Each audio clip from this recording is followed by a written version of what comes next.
his death, Napoleon Hill was attempting to write a black version of his all-time classic, Think and Grow Rich. He got 100 pages into the manuscript before dying of a stroke. He was 87 years old. And W. Clement Stone held on to those 100 pages for 16 years until November 3rd, 1986, when I walked into his office. And I'm here to tell you that over a 7-year period, I like to tell people that I discovered the DNA to black wealth.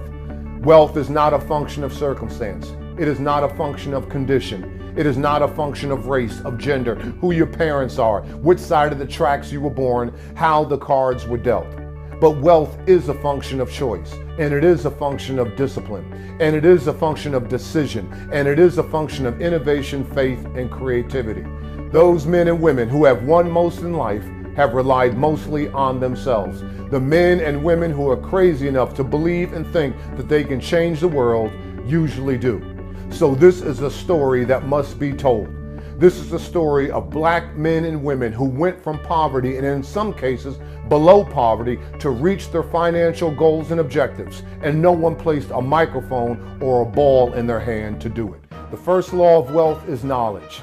Prosperity and wealth begins in the mind, but ends in the purse. We live and have our being in a capitalistic economy, and capitalism is not a dirty word. Capitalism is predicated upon the following fact: if you want to earn more, I suggest that you learn more. What I found in the focus groups that the average black millionaire reads 3 to 4 books a month. The average black millionaire only watches 4 hours of TV a night. That equates to 28 hours of TV a week, when the average African American watches more than 75 hours of TV a week. I had a great interview with Antonio L.A. Reid of X Factor, and he shared with me that at one point in life, when he was the president of LaFace Records, he took 8 to 10 weeks out of his busy schedule to take a management executive course at Harvard. And I said to him, I said, Antonio, what would compel you to do that? You and Babyface probably made more money over your lifetime with LaFace Records than you can spend in 10 different lifetimes. Why would you take an executive course at Harvard? He said, well, number one, the bottom line, the record business is a business. But I learned long time ago that the moment that you cease to grow, that you dedicate yourself to lifelong learning, you begin to die. If you don't take in the information, if you don't read the books, if you don't study, and if you don't grow, somewhere out in the universe, somebody else will. And the moment that you meet that other person, you lose. The second law is decision. You've got to make a conscious choice that poverty will have no place in your life. As Steve Harvey told me when I had a chance to sit down and chat with him, you got to make life choices before life makes those choices for you. I had a great interview with a gentleman by the name of Victor McFarlane. Victor McFarlane is the founder of McFarlane Partners, a real estate developer out in the Bay Area in San Francisco. And here is a gentleman who is well on his way to joining the ranks of billionaireship. And he was born and raised in a blue-collar working class town in Ohio to a single parent. And he told me that the first 12 years of his life, he lived in a 1-bedroom apartment, and his mother had a couch in the foyer area of that apartment. And for the first 12 years of his life, that couch substituted as the bed that Victor and his sister slept on.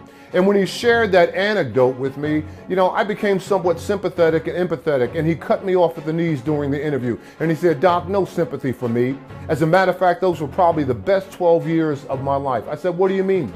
He said, it was during the 12-year period that I made a conscious decision that poverty would have no place in my life. You've got to make these life choices. At the counter of success, there are no bargains. You've got to pay the price, and you've got to pay it in full. The average individual is bombarded with 50 million different choices day in and day out. And the majority of those choices we don't have to address, we can avoid.